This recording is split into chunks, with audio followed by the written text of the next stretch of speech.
You have a business partner, and one of you dies tomorrow. Who owns your partner's half of the company? If the answer is their spouse or their kids, you don't have a plan. You have a problem waiting to happen. Most business partnerships I see in Michigan have an LLC operating agreement that's silent on death or has buy-sell language that hasn't been touched in 15 years. The partner's spouse becomes your new business partner. They didn't want to be, you didn't want them to be. The business runs into turbulence at exactly the moment everyone's grieving. I'm Micah Brown. I'm insurance licensed in Michigan. Today I'm going to walk through what a real buy-sell agreement is, the three structures available, the funding mistake that breaks most of them, and the annual review most partners skip. A buy-sell agreement is a contract between business owners that defines what happens to an ownership interest when one of certain events occurs. The most common triggering events are death, permanent disability, retirement, and sometimes divorce or voluntary departure.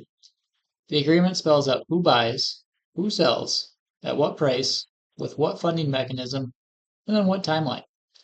A buy-sell does three things. It removes uncertainty about who ends up owning the business.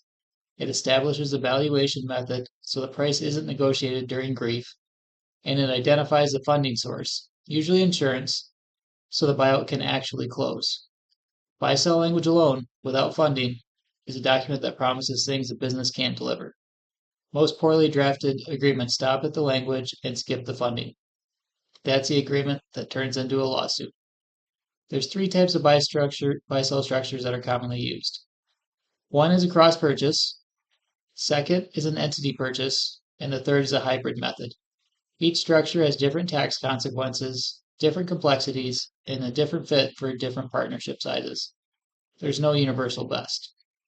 So a cross purchase works well with two partners in a business. Each partner owns one policy on the other. The insurance proceeds are received personally, generally income tax free. The surviving partner uses the cash to buy the deceased partner's interest from the estate. The surviving partner's basis in the business increases by the amount paid, a significant tax advantage at eventual sale. The complexity scales badly. With three partners means there's 6 policies. 4 partners means 12 policies. And 5 partners means 20 policies. Each partner pays premiums on multiple policies. The administration gets heavy.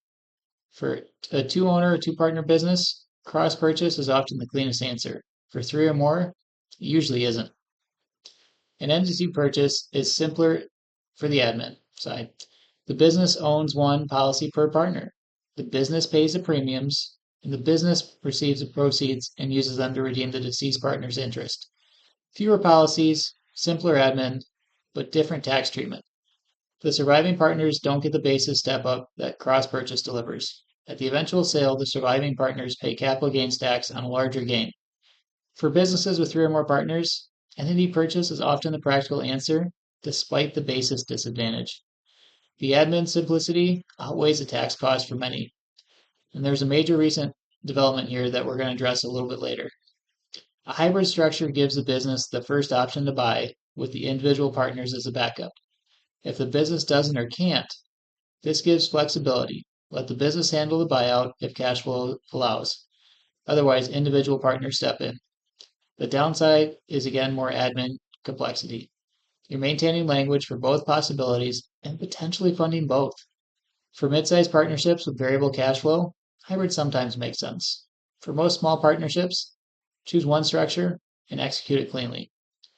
So most buy-sells have been affected by Connolly for entity buy-sells. In 2024, the Supreme Court decided Connolly versus the United States. The decision affects entity purchase buy-sells funded with insurance for estate tax purposes.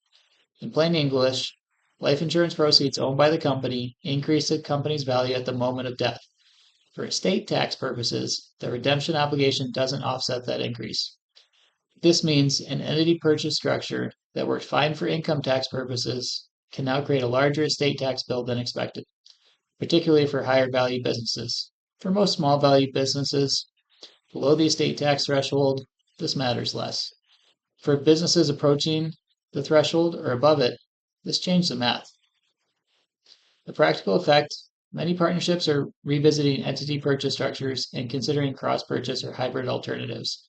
If your buy-sell is entity funded and your business is worth more than a few million, this is worth a conversation with your attorney and your insurance professional. This isn't tax advice, it's a heads up. The case changed enough to matter. So, what's a funding mistake look like here? The most common buy-sell mistake isn't bad language, it's good language without funding. The partners sign an agreement that says, on death, the surviving partner shall purchase the deceased partner's interest for a price determined by the valuation method. Beautiful language, generally lawyer approved. Then the partner dies. The surviving partner is now contractually obligated to buy out the estate. They had no cash, no insurance, and no realistic path to financing. What happens next is one of three things. The agreement fails. The surviving partner can't perform, the estate sues. Or the surviving partner takes on debt to fund the buyout. The business now carries the weight of that debt for years. Or the agreement gets renegotiated under pressure, usually badly, with the estate accepting a discount because they need the money. Life insurance funding eliminates all three outcomes. Money in, buyout closes on schedule. Both sides walk away whole. The premiums are predictable. The cash is there. How do we determine a value though? So, how you set the price in a buy-sell is its own conversation. Fixed price. Both partners agree on a number and update annually. Simple, often outdated by the time it matters because they don't do it annually. A formula. The price is calculated using a defined multiple of revenue or earnings. It's more accurate over time, but depends on the formula being current. You can get an appraisal. At the trigger event, an independent appraiser sets the price. It's the most accurate, takes the longest, and it's the most expensive. Many small business buy-sells are fixed price agreed annually. The annual update matters. Most agreements I see have a fixed price from 2018, sometimes earlier, that nobody has touched since.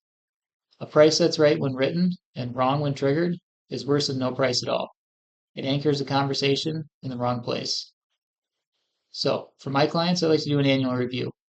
They need to be reviewed annually, but most never are.